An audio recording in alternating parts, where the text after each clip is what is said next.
लखीमपुर नाम के गांव में मनोहर नाम का एक आदमी रहता था। मनोहर उसी गांव में टिक्की पराठे का ठेला लगाता था। मनोहर बाजार से केले खरीद कर लाता था, जिसके छिलके में चने की दाल मिलाकर टिक्की बनाकर गांव में टिक्की पराठे बेचा करता था। केले के छिलके और दाल से बनी टिक्की गांव के लोग बहुत पसंद करते थे। मनोहर भाई, तुम्हारे टिक्की पराठों का कोई जवाब नहीं, खाकर मजा ही आ जाता है। इस तरह मनोहर का कारोबार बहुत अच्छा चल रहा था और गांव में मनोहर की बहुत इज्जत थी। मनोहर अपनी पत्नी सुषमा के साथ रहता था। मनोहर के पास किसी चीज की कोई कमी नहीं थी, सिवाय एक कमी के। मनोहर की कोई औलाद नहीं थी, जिसकी चिंता मनोहर और उसकी पत्नी को हमेशा रहती थी। हमारे पास सब कुछ है, लेकिन फिर भी हम पूरी तरह खुश नहीं रह पाते। पता नहीं कब हमें ये खुशी नसीब होगी। देखो सुषमा, तुम उदास मत हो। तुम उदास रहोगी तो मैं काम पर कैसे जा पाऊंगा। मनोहर अपनी पत्नी को समझाकर काम के लिए निकल जाता है। थोड़ी दूर चलने के बाद मनोहर को रास्ते में एक लड़की दिखाई देती है, जो बहुत रो रही होती है। तभी मनोहर उसके पास जाता है और रोने का कारण पूछता है। क्या हुआ बेटी, तुम रो क्यों रही हो। तभी वो लड़की मनोहर से कहती है, मेरा नाम कामनी है। मेरे माता पिता इस दुनिया में नहीं है और मेरे पास रहने के लिए घर भी नहीं है। किराया न देने की वजह से मकान मालिक ने मुझे निकाल दिया। तभी मनोहर उस लड़की से कहता है, देखो बेटा, मेरे पास सब कुछ है, लेकिन कोई औलाद नहीं है। अगर तुम चाहो तो मेरे साथ चल सकती हो। मुझे एक बेटी मिल जाएगी और तुम्हें माता पिता।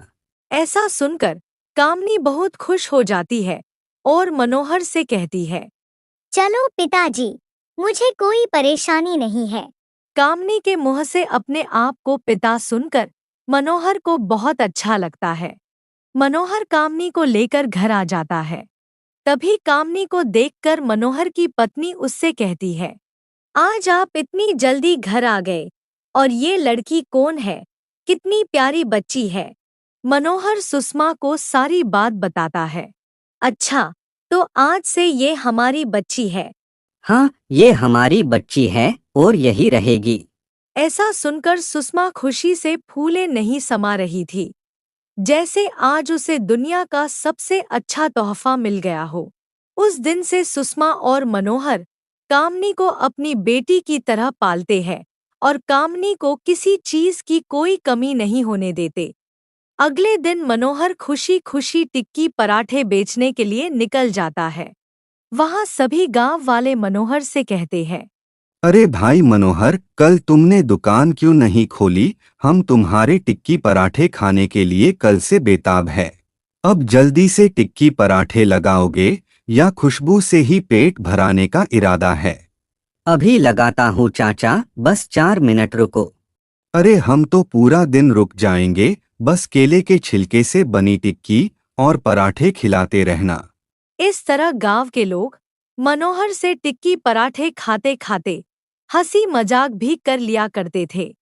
और जब किसी के पास पैसे नहीं होते, फिर भी मनोहर किसी को मना नहीं करता था। एक दिन मनोहर के पास उसका दोस्त केशव आता है। केशव बहुत लालची किस्म का इंसान था, जो मनोहर की तरक्की से बहुत जलता था। पैसे के लिए किसी भी हद तक जा सकता था। तभी केशव मनोहर से कहता है, यार मनोहर, तू इन गांव वालों को सस्ते दाम। देखो केशव, इन गांव वालों को कुछ मत बोलना। आज मैं जो कुछ भी हूँ, इन्हीं की बदौलत हूँ। यार गुस्सा क्यों करता है? पहले बात तो सुन मेरी। मैं यह कह रहा था कि तू इन गांव वालों को इतने कम दाम में टिक्की पराठे बेचता है और कई साल से बेच रहा है, लेकिन तुझसे आज तक इस ठेले के अलावा दुकान तक नहीं खरीदी गई। और तो और गांव वाले तुझसे उधार भी ले जाते हैं और कोई कोई तो पैसे भी नहीं देता। तो तू इन गांव वालों पर इतना मेहरबान क्यों होता है?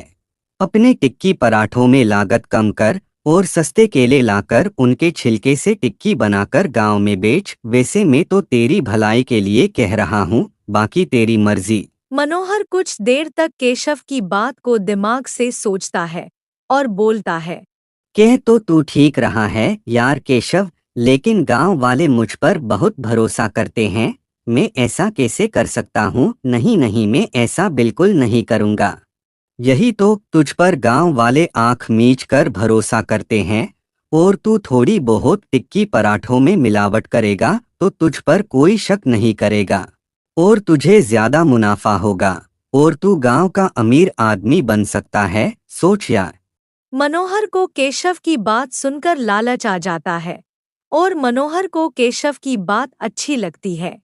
अगले दिन से मनोहर सस्ती चीजों से बने टिक्की पराठे बनाकर गांव में बेचने लगता है और दाम भी बढ़ा देता है।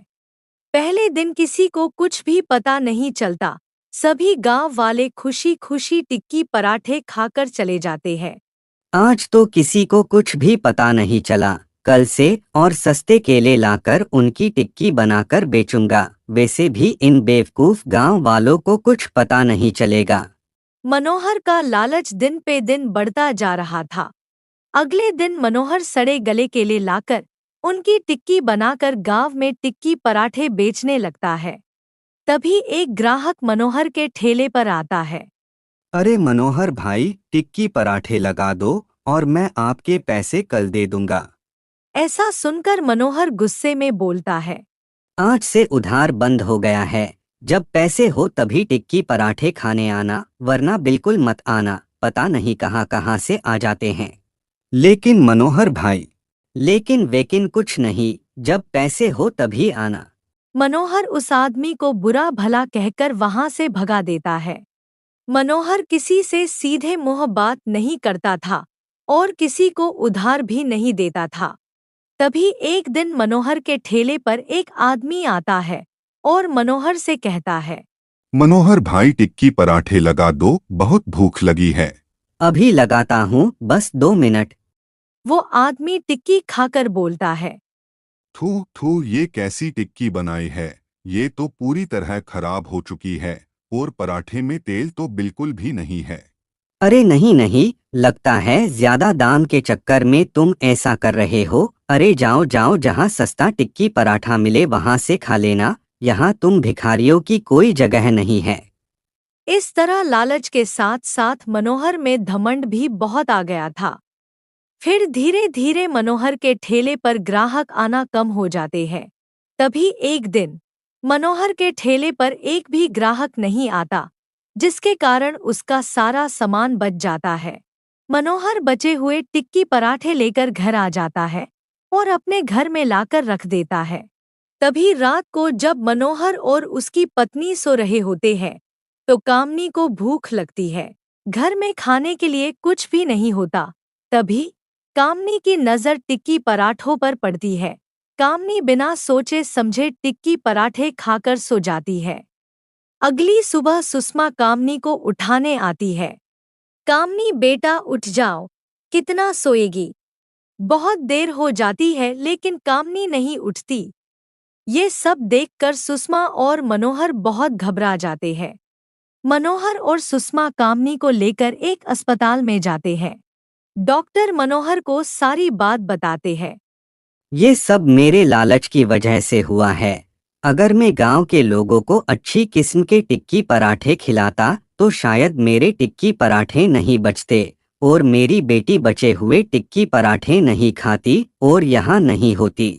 इस तरह मनोहर के गलत तरीके से कमाए हुए सारे पैसों से ज्यादा पैसे उसकी बेटी के इलाज में लग जाते हैं। मनोहर को अपनी गलती का पश्चाताप होता है। इसलिए गलत तरीके से कमाया हुआ पैसा हमें कभी भी सुख नहीं दे सकता।